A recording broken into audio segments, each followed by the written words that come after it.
The Hyundai Verna was launched in India in 2006, which is over a decade ago, and it's gone through a few generations since. We're now getting the third generation of the brand new car in India, and it's the fifth internationally, and here's what we know of it so far. Well, the new car does have a slightly evolutionary design. It's not the same as the one we've seen in China, and it's got new headlamps as the international one. And yes, again, as we mentioned, a little evolutionary, but it does get LED daytime running lights. It gets projector headlamps and projector fog lamps. Now, it also gets the big new Hyundai family grille like we've seen on all the other cars, which is wider, sort of more aggressive, more angular in terms of design.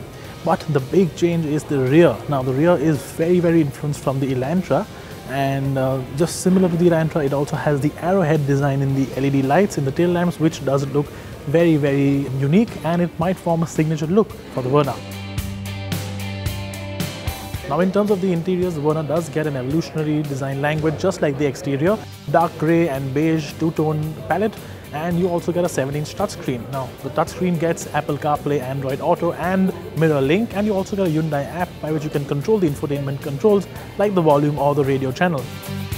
But you also get a convenience features like cruise control, a rear blind for the rear windscreen and the rear AC vents. But my favorite feature by far for the new Verna has to be the new cool seats up front. Now, I've always personally approved of these cool seats, and we've always said that it needs to move down the price range, and the Verna definitely has it, and we think a lot of buyers in India, considering the fact that we live in an extremely hot climate, will definitely be appreciative of this. In terms of engines, the Verna will get only two this time around. The 1.4s have been dropped, it's just the 1.6 litre petrol and the 1.6 litre diesel, both 4 cylinders, both get mated to a 6-speed manual or a 6-speed automatic. The petrol makes 121 bhp and 130 Nm of peak torque, while the diesel is 126 bhp and 245 Nm of peak torque. We have driven the diesel, it is a little more responsive than before, and yes, the power delivery still is very linear and very smooth. Hyundai had originally planned to launch a mild hybrid version of this new generation Verna, but has instead opted to go with conventional internal combustion engines only. Actually, before we launch next gen Verna, we planned the introduction of the mild hybrid because at that time government has some benefit about this product.